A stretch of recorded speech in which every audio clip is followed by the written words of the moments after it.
আপনাকে ওই মানুষটি বেঁচে আছে নাকি মরে গেছে এর আগের ভোটার লিস্টে নাম থাকলে তাকে আবার ভোটার লিস্টে নাম তুলে দেবে। That's all. তাহলে এটা কি রাজনৈতিক শিকার হচ্ছে? দেখুন, রাজনৈতিক আমি বলবো না, তবে অ্যাডমিনিস্ট্রেটিভ, মানে রাজনৈতিকরা সেটা মানুষ ব্যাখ্যা করবে, কিন্তু আমি বলবো যে অ্যাডমিনিস্ট্রেটিভ যে বেসিক্যালি আমি বলবো জাঁতাকল, তাতে মানুষ পিষ্ট হচ্ছে। মানে নির্বাচন কমিশন নির্যাতন কমিশনে পরিণত, হয়রানি করাচ্ছে। দেখুন যে এবার সেই নির্বাচন কমিশনে কাজ করতে অ্যাডমিনিস্ট্রেশনকে, হোল অ্যাডমিনিস্ট্রেশনকে, ধরুন স্টেট গভর্নমেন্টের হোল অ্যাডমিনিস্ট্রেশন ব্যবহৃত হচ্ছে, তাহলে এই অ্যাডমিনিস্ট্রেশন তো অন্য কাজেও ব্যবহৃত হতে পারত। ফলে তাদের আর 5টা কাজ আছে, সেই 5টা কাজ তারা ছেড়ে দিয়ে আজকে এই এসআইআরের কাজ করতে হচ্ছে। তাহলে মানুষের যে পরিষেবা, যে বেসিক পরিষেবাও সেটাও পাচ্ছে না। তাহলে অ্যাকচুয়ালি নির্বাচন কমিশনের বেসিক্যালি কাজ করার জন্য মানুষ যে বেসিক পরিষেবা সেগুলো থেকেও ব্যাহত হচ্ছে মানুষের। আপনি বিশিষ্ট আইনজীবী, স্কুল থেকে সুপ্রিম কোর্ট কমিউনিকেশন গ্যাপ, এটা তো খুব স্বাভাবিক। ভারতবর্ষ একটি বৃহৎ রাষ্ট্র, এবং আপনি যদি এই পশ্চিমবঙ্গের রাজ্যের কথা ভাবেন, যে এই যে ধরুন একদম গ্রামের একটি বিএলও, সে কি সুপ্রিম কোর্টের কী নির্দেশ হলো, মানে সে কি প্রতিদিন আপডেট থাকবে? সেটা তো তার কাজও নয়। দেখুন, হ্যাঁ নিশ্চিতভাবে নির্দেশ আসা অবশ্যই উচিত, আইন থাকলে সেটা জানা উচিত, এটা বলতে ভালো যে ভারতবর্ষের প্রতিটি আইন ভারতবর্ষের প্রতিটি নাগরিকের জানা উচিত, কিন্তু এটা কি প্র্যাকটিক্যালি সম্ভব যে ভারতবর্ষের প্রতিটি নাগরিক ভারতবর্ষের প্রতিটি আইন জানেন? ইভেন যারা মানে রেগুলার প্র্যাকটিশনার, সেই সমস্ত আইনজীবীরা জানেন? কিছুদিন আগে বিরোধীদের এখানে একটা বিক্ষোভ হয়েছিল, তারা অভিযোগ করছিলেন যে আমাদেরকে রাত্রিবেলায় হোয়াটসঅ্যাপে নির্দেশ দিচ্ছে। দেখুন, তো তাদের প্রপার কমিউনিকেশন করা উচিত, এবং বিএলওরা প্রতি মুহূর্তে যেহেতু তাদের আপডেট হচ্ছে, আমি কারণ হচ্ছে যেহেতু এদের মামলায় আমি করি, কারণ আপনারা জানেন যে সমস্ত চাকরিজীবীদের মামলা করি, ডিএ মামলা থেকে শুরু করে এসএসসি মামলা, প্রাইমারি মামলা থেকে শুরু করে কলেজ সার্ভিস কমিশনে, বলে এই চাকরিজীবীদেরই মামলা যেহেতু বেশিরভাগটাই করি, ফলে তাদের নিত্য নৈমিত্তিক যে দুঃখ যন্ত্রণা সেটা প্রতিদিন তারা আমাকে শেয়ার করে। একজন বিএলও তিনি বেশিরভাগ ক্ষেত্রে দেখবেন প্রাইমারি স্কুল টিচার, এবার সে তার স্কুলে পঠন পাঠন বাদ দিয়ে সে সময় কখন সুপ্রিম কোর্ট কী নির্দেশ দিচ্ছে, কখন নির্বাচন কমিশন কী নির্দেশ দিচ্ছে, তাকে সকলকে নিয়ে আসতে হবে, তাকে নিয়ে এসে লাইন দিয়ে এই হিয়ারিং করাতে হচ্ছে। আমার যিনি বিএলও একজন ভদ্রমহিলা, অত্যন্ত মার্জিত সুভদ্র একজন ভদ্রমহিলা, তাকে কী হচ্ছে সমস্ত কিছু ছেড়ে দিয়ে সারা দিন রাত প্রতি বাড়িতে বাড়িতে গিয়ে এই নোটিশ দিয়ে আসছে, তাদেরকে সঙ্গে নিয়ে আসছে, হিয়ারিং করাচ্ছে। মানে বেসিক্যালি মানুষ, সেও তো হ্যারাস্ট হচ্ছে, সে ভদ্রমহিলাও হ্যারাস্ট হচ্ছে, তিনি একজন স্কুল শিক্ষিকা। এই যে এলাকায় বিএলও এবং সাধারণ মানুষ এই এসআইআর নিয়ে মৃত্যু হচ্ছে, কে দায়ী? আমি সাধারণ অবভিয়াসলি নির্বাচন কমিশনের এই অব্যবস্থা দায়ী, এ নিয়ে কোনো সন্দেহ নেই। আমি দুটো কথা বলবো, নির্বাচন কমিশনকে স্পেসিফিকভাবে বলবো তারা কনসিডার করুন। এক, যে মানুষকে হয়রানি করার বদলে যে হিয়ারিংটা, এটা আপনারা নিজেরা বাড়ি পৌঁছে করুন। আইদার দেখুন যারা বিএলও তারা অত্যন্ত দায়িত্বশীল, তাদেরকে ইয়ে করুন যে মানুষটি বেঁচে আছে কি না সেটা আইডেন্টিফাই করুন। এবং বেশিরভাগ বিএলওই দেখুন পার্সোনালি, গ্রামের মানুষ তো বিশেষ করে গ্রামে, শহরের ক্ষেত্রে অন্য বিষয়, গ্রামে সবাই সবাইকে চেনে, কার বাড়ি কোথায়, আমার বাড়ি কি, আমার মামার নাম কি, আমার বাবার নাম কি, আমার মায়ের নাম কি, আমি কবে জন্মেছি, আমি মাধ্যমিকে কত পেয়েছি, সবাই সব কিছু জানে।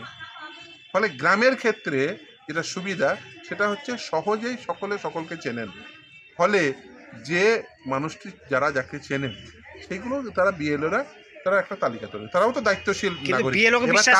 তারপরে তারা যখন তালিকা তৈরি করার পর তারা যদি মনে করেন যে এই মানুষটির পরিচয় সম্পর্কে অ্যাম্বিগুইটি আছে বা এই মানুষটি বেসিক্যালি ভোটার হওয়া উচিত নয়, তারা যাদের সম্পর্কে গ্রিভেন্স জমা করবেন তাদেরকে হিয়ারিং নিন, সেটা একটা যুক্তিপূর্ণ হতে পারে। যে তারা যদি বিএলওরা যদি কারোর সম্পর্কে মনে করেন যে না এই মানুষটির যে পরিচয় সেই পরিচয় ঠিক নয় বা এই ভোটার থাকা উচিত নয়, তারা যার সম্পর্কে একটা অভিযোগ দায়ের করবে, কমপ্লেন করবে, তাদের হিয়ারিং নিন, তাহলে বিষয়টি যুক্তিযুক্ত থাকে। এই একদম বিষয়টি যুক্তিহীন বিষয়। আসলে ভরতপুর এখানে তো আমার বাড়ি, মানে আপনারা জানেন নিশ্চিতভাবেই যে আমার এখনও ভোটার কার্ডে নাম, ভোটার লিস্টের নাম সব এখানে, কারণ আমার এখানেই বাড়ি। আমি এই তালগ্রাম স্কুল, বয়সবাদ স্কুল থেকেই পড়াশোনা করে এখানেই আমি 2001 সালে আমি মাধ্যমিকে স্টার মার্কস পেয়ে এই স্কুল থেকে, এই মাটি থেকেই আমি উঠে গেছি। ফলে এইখানে এখনও পর্যন্ত আমার ভোটার লিস্টের নাম এখানেই আছে। খুব স্বাভাবিকভাবেই সকলকে যে নোটিশ দিচ্ছে এসআইআরের নোটিশ, এই এসআইআরের নোটিশে ওই যে নামের বানানের ভুল, হ্যাঁ একটা ইউ আছে, ওই বাবার নামের বানানের ভুল, তো সেই জন্য এসছে। তো আমি এলাম এখানে, এটা অত্যন্ত কর্ডিয়াল ব্যাপার, স্বাভাবিকভাবে এখানকার। কিন্তু সাধারণ মানুষ প্রচণ্ডভাবে হ্যারাস হ্যাঁ, হচ্ছে, এটা ঠিক। কি বলবেন? এটা ঠিক। দেখুন, নির্বাচন কমিশনের উচিত ছিল বিষয়টিকে অন্যভাবে করা। এসআইআর হওয়া উচিত, আমি প্রথম থেকেই বলে এসেছি। সেটা আবার সবসময় স্ট্যান্ড। এসআইআর কিসের জন্য করা হয়? কারণ নির্বাচন কমিশন একটি তালিকা তৈরি করবেন, সেই তালিকা স্বচ্ছতার সঙ্গে তৈরি করবেন এই উদ্দেশ্যে। এবার সেই উদ্দেশ্যে তালিকা তৈরি করার জন্য সাধারণ মানুষকে এইভাবে হিয়ারিংয়ে ডেকে হ্যারাস করার কোনো প্রয়োজন ছিল না। কী করা উচিত ছিল? বাড়ি বাড়ি গিয়ে, যে দেখুন সাপোজ এই বাড়িতে 5 জন ভোটার, তাহলে সেই 5 জন ভোটার এখনো পর্যন্ত আছেন কিনা, তাদের মধ্যে যদি ধরুন দেখা যাচ্ছে 5 জনের মধ্যে 4 জন হয়তো বেঁচে আছেন, একজন মারা গেছেন, তাহলে সেই ব্যক্তির নামটা কাটা যেত। সেই 4 জন ব্যক্তি আছেন কিনা ফিজিক্যালি দেখতে পারতেন। বা আজকের দিনে দাঁড়িয়ে দেখুন, আজকে আমি এই ভরতপুরে এসেছি, কিন্তু আমি আজকেও সুপ্রিম কোর্টে মামলা করেছি, অ্যাজ ওয়েল অ্যাজ কলকাতা হাইকোর্টে মামলা করেছি। কিসের জন্য? না, অনলাইনে। অর্থাৎ আমি সাংবিধানিক আদালতের সামনে এখানে বসে আমি মামলা করতে পারছি, অথচ সেই ধরুন যে বাইরে থাকে, তাহলে তার একটা অনলাইন হিয়ারিং করে নেওয়া যেত, বা অনলাইন তাকে দেখে নেওয়া যেত। তাই এখনকার দিনে দাঁড়িয়ে ওই অনলাইনে তাকে তার প্রেজেন্সটা ইভেন সেটা ডিজিটাল ফর্মে রেখে দেওয়া যেত। ফলে এটা করা যেত। এটা করলে কি হতো? মানুষজন হ্যারাস হতো না। এবং এই যে হয়রানি করার কোনো মানে হয় না। কারণ একজন নির্বাচন কমিশনের কাজ কিন্তু নাগরিকত্ব যাচাই নয়। নির্বাচন কমিশনের কাজ হচ্ছে ভোটার কে আছে, সঠিক ভোটার কে আছে সেটাকে আইডেন্টিফাই করা। দেখুন, সঠিক ভোটার ভারতীয় নাগরিকরাই হবেন, কিন্তু তার অর্থ এই নয় যে ভারতীয় নাগরিক হিসেবে তার নাগরিকত্ব যাচাই করতে নেমে পড়বেন। নিশ্চিতভাবে নির্বাচন কমিশন হয়তো বলবে যে আমি নাগরিকত্ব যাচাই করছি না, কিন্তু ফ্যাক্ট ইজ দ্যাট যে মানুষজন হয়রান হচ্ছে। তাদের কী হচ্ছে? ডকুমেন্ট নিয়ে তারা ছুটাছুটি করছেন। প্রতিদিন আমার কাছে ফোন আসে যে স্যার কী ডকুমেন্ট? দেখুন, আপনার বেসিক ডকুমেন্ট যা আছে সেটাই দেবেন। আপনি বেঁচে আছেন, সেটাই যথেষ্ট একজন ভোটার হিসেবে স্বীকৃতি পাওয়ার জন্য। নির্বাচন কমিশনের কাজ এটা হতে পারে না যে তার সমস্ত ডকুমেন্ট দেখা, আগের ভোটার লিস্টে নাম আছে, বর্তমান ভোটার লিস্টে তার নাম উঠবে, তিনি বেঁচে আছেন কিনা। আর যদি কেউ কারো নাগরিকত্ব যাচাই করতে হয়, সত্যি যাচাই করতে হয়, সেই কাজটা সেন্ট্রাল গভর্নমেন্টের, নির্বাচন কমিশনের নয়। একজন ভারতীয় নাগরিক যার নাগরিকত্বের বেসিক প্রমাণ রয়েছে, তিনি ভারতীয় নাগরিক। একমাত্র সেন্ট্রাল গভর্নমেন্টই পারে সে তার নাগরিকত্ব বাতিল করতে। ফলে এটা নাগরিকত্বের যাচাই পরখ নয়, এটা একমাত্র শুধুমাত্র ভোটার যাচাই করা। সকলের আধার কার্ড রয়েছে, একজন মানুষকে সহজেই আইডেন্টিফাই করা যায়, কারণ আধার কার্ডে কী রয়েছে? বায়োমেট্রিক পরিচয় রয়েছে। তাহলে আধার কার্ডটা করলেন কেন? এতদিন ধরে ভোটার কার্ড হলো, আধার কার্ড হলো, প্যান কার্ড হলো, মানুষ সব কার্ড নিয়েই ঘুরে বেড়াচ্ছে। আমি দেখুন এই যে মানুষগুলো যারা দাঁড়িয়ে আছে, তারা সকলের হাতে সব কার্ড নিয়ে, সব কাগজ নিয়ে ঘুরে বেড়াচ্ছে। মানুষগুলো সারাদিন কাজ ছেড়ে দিয়ে এই কাগজ নিয়ে ঘুরে বেড়াচ্ছে। আমাকে যদিও এবার আমার বাবা এখানে দাঁড়িয়ে আছে, আমার বাবা এলেই হতো, কিন্তু তবু আমি এক্সপিরিয়েন্স করার জন্যই যে আসলে মানুষের কি অবস্থা হচ্ছে, এই মানুষগুলোর সঙ্গে শেয়ার করে যে আসলে কি অবস্থা হচ্ছে। আসলে বেসিক্যালি মানুষগুলো বিভ্রান্ত। আমি সকলকে বলবো কেউ বিভ্রান্ত হবেন না। আর এটা নিয়ে আপনারা কেউ যেটা করছেন আত্মহত্যা বা হয়তো প্যানিক হয়ে যাচ্ছেন, কেউ প্যানিক হবেন না, কেউ অন্য কোনো প্রকার খারাপ চিন্তা নিজের মনে আনবেন না। নিশ্চিতভাবেই আপনার নাম যদি বাতিলও হয়ে যায়, তারপরেও আপনার নাগরিকত্ব বাতিল হয়ে গেছে এটা ভাববেন না। এই নির্বাচন কমিশনের কোনো প্রকার অধিকার নেই একজন মানুষের নাগরিকত্ব যাচাই করা। এই নির্বাচন কমিশনের যে এসআইআর হচ্ছে, এটা রিপ্রেজেন্টেশন অফ পিপলস অ্যাক্টে হচ্ছে।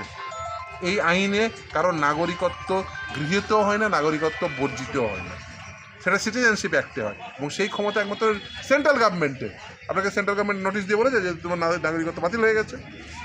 ফলে কেউ ভাববেন না এই যে একটা বিশেষ করে এই অঞ্চলের মানুষের মধ্যে একটা প্যানিক সিচুয়েশন তৈরি হয়েছে, বিশেষ সংখ্যালঘু মানুষদের মধ্যে একটা প্যানিক সিচুয়েশন তৈরি হয়েছে। আমি তাদের প্রত্যেককে বলবো, আহ্বান করব, আপনারা কেউ ভীত সন্ত্রস্ত হবেন না। নিশ্চিতভাবে নির্বাচন কমিশনকে বলবো আপনারা নির্যাতন কমিশনে রূপান্তর হবেন না, আর কেউ ভীত সন্ত্রস্ত হবেন না। নিশ্চিতভাবে হিয়ারিংয়ে ডেকেছে যখন, দেখুন এই পদ্ধতিতে অংশগ্রহণ করুন, নিজের নথি জমা দিন, তারপরে যদি কোনো কিছু অসুবিধা হয় নিশ্চিতভাবে সমস্ত রকম সাহায্য করবো সমস্ত মানুষ। আপনি কি ফলে আঙ্গুলের ছাপ পরখ করার জন্য 200 টাকা 250 টাকা দাম একটা বায়োমেট্রিক ওই মেশিনটা। ওটা লাগিয়ে কানেক্ট করে দিতেন, ওটা বিএলওদের হাতে দিয়ে দিতেন, তারা সবাই বায়োমেট্রিক নিয়ে নিত, অসুবিধা কী হতো? আর প্রতিটি শহরে শহরে বা ব্লকের অফিসে একটা সেন্ট্রালি বায়োমেট্রিক ব্যবস্থা রাখতেন, 1টা বা 5টা কাউন্টার রাখতেন, যারা ধরুন বাইরে থাকেন তাদের জন্য, তারা যে কোনো জায়গা থেকে বায়োমেট্রিক করে দিত, একটা লিঙ্ক দিয়ে দিতেন। আজকে আধুনিক বিশ্বে দাঁড়িয়ে আজকে মানে এগুলো কোনো বিষয় হলো যে বেসিক্যালি এই পরখ যাচাই করা একটা মানুষ অ্যালাইভ আছে কি নেই। খালি জেরক্সের দোকানে ভিড় বাড়ছে। হ্যাঁ সেটা ঠিকই বলেছেন, জেরক্সের দোকানে ভিড় বাড়ছে, যে কাগজ সবাই কাগজপাতি নিয়ে জেরক্স করে বেড়াচ্ছে। ডিটেলশনের মানেটা কি হলো? আধার কার্ড, ভোটার কার্ড সব তো এখন Yes, দেখুন মানুষ আসলে দেখুন মানুষকে হয়রানি করে কারোর লাভ হবে বলে আমার মনে হয় না। তো ভারতবর্ষের মানুষ তারা যদি নির্যাতিত হন, নিপীড়িত হন, তারা জানেন কিভাবে জবাব দিতে হবে। ভারতবর্ষে যে যখন স্বৈরতান্ত্রিক মনোভাব দেখিয়েছে, ভারতবর্ষের মানুষ তাকে উপযুক্ত জবাব দিয়েছে।